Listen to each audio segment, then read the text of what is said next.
Good morning, you two. You know, I have never run a marathon, and part of the reason is I don't even know where to start, how to begin training, and I'm sure many of you feel the same way. So, the big PF Chang's Marathon is coming up in January, and believe it or not, you need to start training now if you're thinking about it. So we brought out one of our favorite trainers, Cameron Bradford. And Cameron, you need to start training now. How do you start? Well, first of all, you have to make sure your mind's right. It's not something that you're just going to jump into because it sounds good. Any fitness regimen, you want to make sure you plan and prepare. So if it's a new goal for you, you're looking at a 6-month process.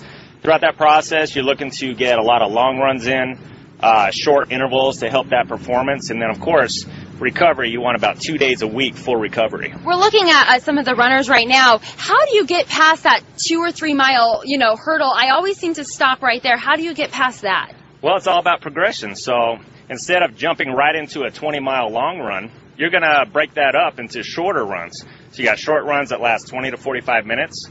Intensity is a little higher, but it's less duration. And then once a week, you have a long run of 20 miles. Throughout that, you have to mix in stuff like cross-training, swimming, and things like that, allow the body to recover. Stretching, very, very important. Tell us what you're doing here. If you have tight muscles after all this pounding of running, you want to make sure you facilitate recovery. So a lot of what happens is with that running, you tense up a lot. Well, blood flow is restricted, so you want to loosen up the muscles post-running 5 to 10 minutes to help facilitate that recovery. Another part of this that a lot of people don't think of is the nutrition. You have to make a pretty big change in your diet. Yeah. As far as letting your body have that fuel, you want to have a carbohydrate intake of 60 to 70% of what you intake per day.